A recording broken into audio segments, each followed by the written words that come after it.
Guyyaa har'aa kana akka walitti qabamnuuf bidiruu ta'ee kan jidduu keenyatti argame abbaa warraa koo Hacaaluu Hundeessaa goota jaalalaa fi amanamaadhaan baga nagaan dhuftaniin jedha. Ibsi keenya har'aa faawundeeshiniin Hacaaluu Hundeessaa qophii qopheesse irratti waa'ee awwaardii Hacaaluu Hundeessaa ibsa isinii kennuufi gara awwaardiitti darbuu keenyaan dura faawundeeshiniin Hacaaluu Hundeessaa yoom hundaa'e kan jedhuuf waggaa har'aa waxabajjii 10 bara 2013 guyyaa wareegama waggaa tokkoffaa isaa irratti kan hundeeffamedha. Eenyuun hundeeffame kan jedhuuf maatiidhaan hundeeffame. Kaayyoon isaa hambaa Haceenuu gatee deemee bara baraan jiraachisuudha. Ergamni faawundeeshinii Hacaaluu Hundeessaa aartii jajjabeessuu fi hawaasa diinagdee fayyaa fi hawaasa adda addaa rakkoo adda addaaf saaxilaman gargaaruudha. Mul'anni isaa immoo hawaasa haqa qabuu fi walqixxummaa dhaabbachuu danda'u arguudha. Hojiin gurguddoon faawundeeshiniin Hacee keessa irratti xiyyeeffatu keessaa aartii jajjabeessuudha. Aartii jajjabeessuun naa jennu wal dorgommii yookaan badhaasa Hacaaluu Hundeessaa qopheessee aartii adda addaa irratti wal dorgomsiisee dorgommii iftoomina qabuu fi sadarkaa eeggate badhaasa miira wal dorgommii cimaa uumuun sadarkaa aartii guddisuudha. Inni lammataan sagantaa wal dorgommii aartii maqaa Hacaaluu Hundeessaatiin yookaan immoo Idol Show Hacaaluu Hundeessaa jedhamu artistoota calqabuun artistoota jalaa dhufeeyyii miira wal dorgommii uumuu fi guddisuudha. Inni kaan giddugala aartii Hacaaluu Hundeessaa yookaan immoo aart gaalarii Hacaaluu Hundeessaa dhaabuun artistoota keenya bakka itti leenji'uu danda'an qopheessuudha. Hojii tola ooltummaa keessatti namoota gargaaruu eeguu jennu inni eeguu lubbuun jiru wantoota adda addaa gochaa ture. Xiqqaa hanga guddaatti nutis hin gargaarra. Dhaabbanni isaa kunis kanaaf dhaabbate jechuudha. Kan biraa sagantaalee misooma hawaasaa fidan kanneen akka mana barumsaa, dhiyeessii bishaan qulqulluu fi kan kana fakkaatan irratti ni hojjeta. Gara badhaasa Hacaaluu Hundeessaatti yogguu ni dabarru faawundeeshiniin Hacaaluu Hundeessaa edda hundaa'ee waggaa tokko ta'eera.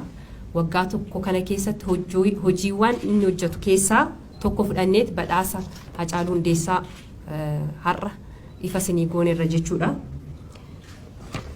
Badhaasni Hacaaluu Hundeessaa guyyaa Hacaaluun Hundeessaa wareegame waxabajjii 29 raawwata. Badhaasni kun gosoota aartii hedduu of keessaa qaba.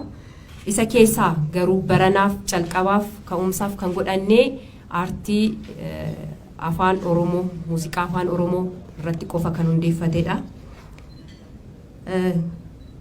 Dorgommiin kun dorgommii 10 yookaan gosoota dorgommii 10 of jalatti qaba.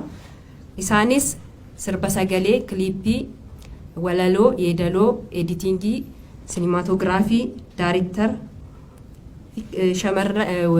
warra artistoota jalaa dhufan warra haaraa shamarranii fi dhiira kan of keessatti qaba.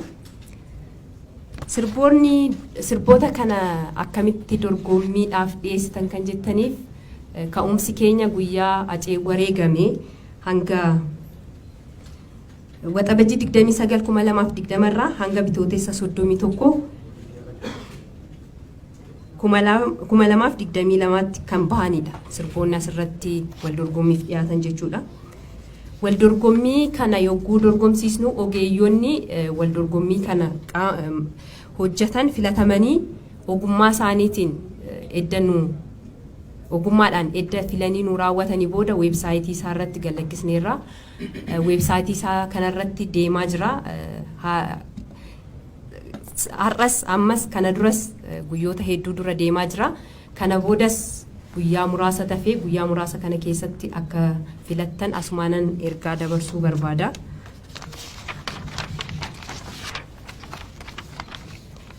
Guyyaan weebsaayitiin dhaabbatu yookaan xumuramu guyyaa xiqqoo waan ta'eef gaafa 18 2022 xumurama.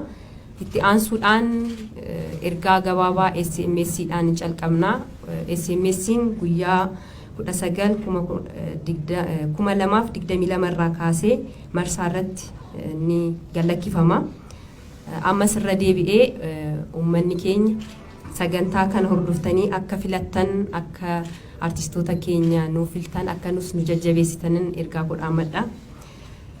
Faawundeeshiniin Hacaaluu Hundeessaa maal hojjetaa, maal karoorfatee, maal keessatti arganna kan jettaniif immoo weebsaayitiin isaa jira. Fuula feesbuukii isaa irratti maxxana, achirratti argachuu dandeessu. Egaa faawundeeshinii Acee immoo akkamitti gargaarra kan jettaniif ammas fuula feesbuukii isaa irratti lakkoofsa akkaawuntii hin maxxana. Warroonni kaayyoo faawundeeshinii Hacaaluu Hundeessaa galmaan ga'uuf yaadaan, hojiin, beekumsaan nu cinaa dhaabbattan akkasumas ispoonsara nu taatan, ispoonsara nuuf ta'uuf yaada qabdan gaazexeessitoonni har'a asitti argamtan hundi keessanuu maqaa faawundeeshinii Hacaaluu Hundeessaatiin galatoomaan jedha. Hundi keenya akkuma beekamu dhugaan Acee egaa amma yoonaan nun argamne hundi keenya amantii qabnuun dhugaan Acee waaqa bira jira, waaqaa gaditti namoota hedduu bira jira. Dhugaan Aceen kun akka nuuf ba'u amantii qabdaniin bakka jirtanitti yeroo mara kan jedhu nuuf kadhadhaan jedha. Ulfaadhaa faawundeeshinii Hacaaluu Hundeessaa.